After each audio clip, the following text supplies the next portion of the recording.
Welcome back to my YouTube channel. तो आज हम करने वाले हैं यूनिट 2 का थर्ड चैप्टर न्यायपालिका। तो मैं इसका अगर आपको ओवरऑल बताऊं तो वैसे हम लेक्चर शुरू करेंगे, पर ये लेक्चर तो है नहीं, आप मुझे अपने फ्रेंड की तरह समझ सकते हैं जो पेपर से पहले आपको सबको समझा देता है अपने नोट्स के साथ। तो मैं बस वैसे ही आपको सब समझाने वाली हूँ। तो चैप्टर है न्यायपालिका, ठीक है। तो मैं इसको ओवरऑल बता दूं तो क्या है इसके अंदर। तो जैसा आपको पता है हमारी जो न्यायपालिका है ना, वो विश्व में सर्वोच्च, जो मतलब औरों की जो न्यायपालिका है उसमें से उनमें गिनी जाती है, जो बहुत सुप्रीम लेवल की है। सब हमारी न्यायपालिका ना बहुत ज्यादा शक्ति है, तो सबसे शक्तिशाली न्यायपालिका में गिनी जाती है विश्व की। और जो हमारे संविधान के अंदर भाग 5 में इसको दिया गया है, आर्टिकल 124 से 147 तक के बीच में, जो उच्चतम न्यायालय है ना, इसके स्वतंत्रता, न्याय क्षेत्र, शक्तियां और कैसे कैसे अपनी शक्ति का क्रियान्वयन करेगी, ये सब हमारे संविधान के भाग 5 में भाग 5 में दिया गया है, ठीक है। और जो हमारी न्यायपालिका है ना, ये संघीय न्यायपालिका है। आपको पता है हमने वैसे जो हमारी जो संसदीय वो है प्रणाली, तो इसमें दोहरी सरकार होती है, तो बट हमने न्यायपालिका को ना संघीय रखा है, एकात्मक न्यायपालिका, दोहरी न्यायपालिका नहीं है। पर आपने देखा होगा स्टेट लेवल की जो न्यायपालिका वो अलग होती है, पर वो काम कर रही है सुप्रीम लेवल की न्यायपालिका के अंदर, उसी के अंदर काम करिए। हमने संघीय ढांचा रखा है न्यायपालिका, एकात्मक न्यायपालिका हमारे पास, जैसे कि ब्रिटिश में है, उसकी जो है प्रीवी काउंसिल, वो जैसे कि ब्रिटिश में न्यायपालिका हमने वैसी रखी है। और उसमें हमने वैसी नहीं रखी जैसे कि अमेरिका के अंदर है। अमेरिका के अंदर न्यायपालिका बटी हुई है, हमने संघीय न्यायपालिका रखी है, एकात्मक, ठीक है। ये हमारा ओवरऑल हो गया।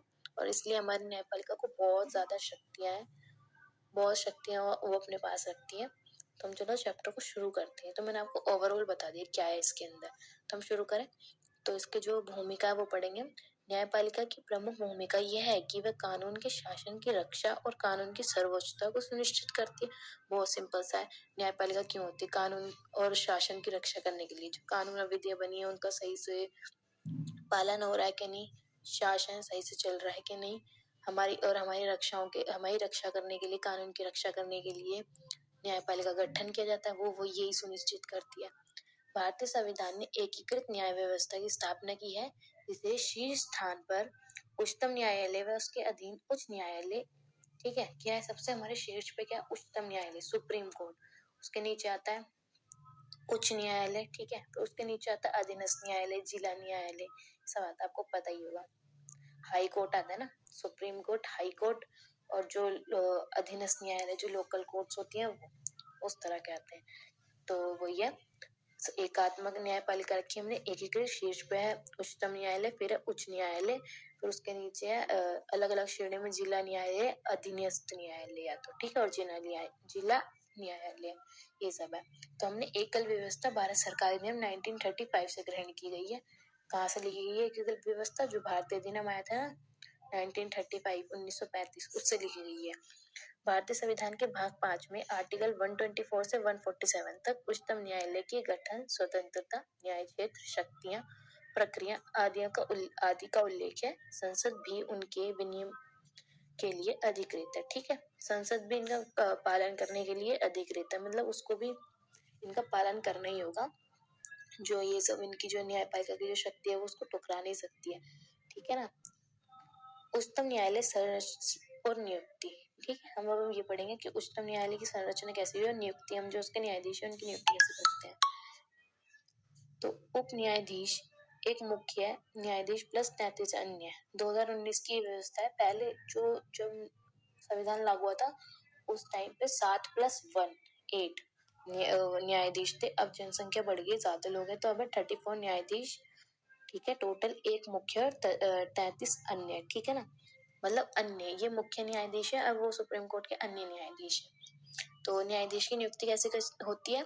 उच्चतम न्यायालय के न्यायाधीशों की नियुक्ति राष्ट्रपति करता है, ठीक है ना, कि आपको पता ही होगा उच्चतम न्यायालय के जो जितने भी न्यायाधीश है ना उन सब की नियुक्ति राष्ट्रपति करेगा।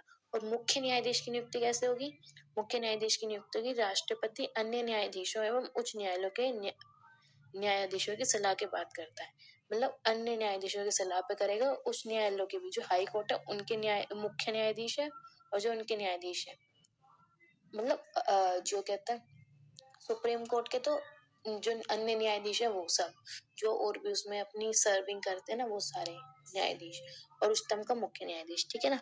इसी तरह अन्य न्यायाधीशों और जो सुप्रीम कोर्ट के मुख्य की तो हो गई, अब अन्य की कैसे करते हैं, जो सुप्रीम कोर्ट में बाकी है 33 जो अलग है, उनकी भी राष्ट्रपति नियुक्ति करेगा। वो किसी करेगा, वो कैसे करेगा, मुख्य न्यायाधीश की सिफारिश पे, जो मुख्य न्यायाधीश उसको बोलेगा उसकी सिफारिश पे करेगा, ठीक है। अब परामर्श को लेकर विवाद, तो मैंने भी बोला ना, मुख्य न्यायाधीश की सलाह पर करेगा राष्ट्रपति अन्य न्यायाधीशों की, मतलब एक मुख्य होता है, 33 अन्य जो होते हैं उनकी कैसे नियुक्ति होगी, तो उसमें विवाद था।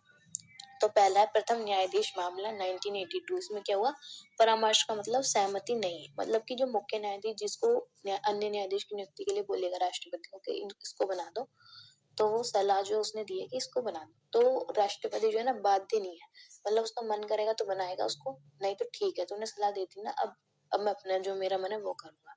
फिर दूसरा है द्वितीय न्यायाधीश मामला 1993।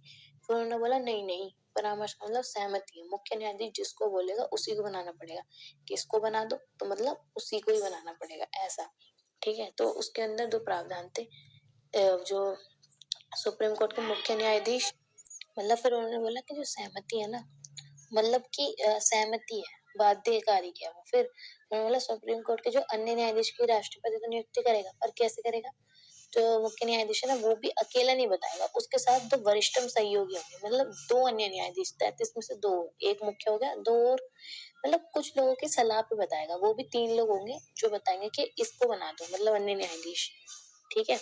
फिर आया तीसरा न्यायाधीश मामला।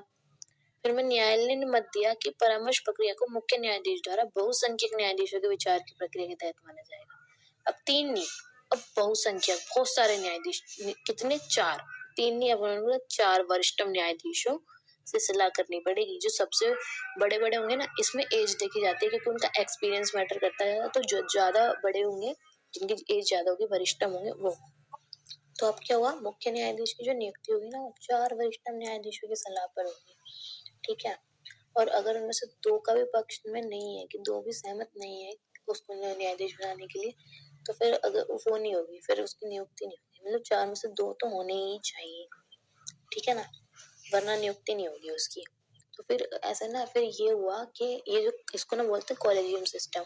पहले वाले प्रथम न्यायाधीश मामले में तो बोल दिया कि सहमति जरूरी नहीं है, राष्ट्रपति अपनी मर्जी से बना सकता है, इसका मतलब ये हुआ। फिर उन्होंने बोला नहीं, जरूरी है, जो सहमति है वो जरूरी है। फिर उन्होंने बोला कि 2 मुख्य न्यायाधीश बना लो, 2 करेंगे। फिर दोबारा आया, फिर 2 न्यायाधीश के बाद उन्होंने बोला कि 4 होंगे, 4 जो अन्य न्यायाधीश, सॉरी मुख्य नहीं, अन्य न्यायाधीश वरिष्ठम, वो करेंगे नियुक्ति मुख्य न्यायाधीश की। फिर इसमें ये हो गया कि जो 4 न्यायाधीश हैं वो तय करने लगे। फिर ये बोला कि 4 न्यायाधीश तय करेंगे कि मुख्य न्यायाधीश कौन बनेगा। फिर ये तो गड़बड़, 4 न्यायाधीश, वरिष्ठम न्यायाधीशों का हाथ में ये शक्ति आ गई कि वो मुख्य न्यायाधीश को वो करेंगे, तो इसमें बहुत ज्यादा विवाद उत्पन्न होने लगा।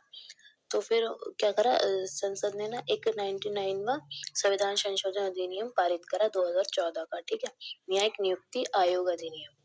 न्यायिक नियुक्ति आयोग अधिनियम पारित करा। इसमें कुछ ऐसा था कि मेंबर्स बनाए, काउंसिल बनाई पूरी, उनके उनके उससे होगा, उसमें न्यायालय के भी न्यायाधीश होंगे, सब होंगे, पर उसमें उन्होंने ना एक सदस्य कार्यकारी उसका भी डाल दिया था, मतलब संसद का भी एक दो।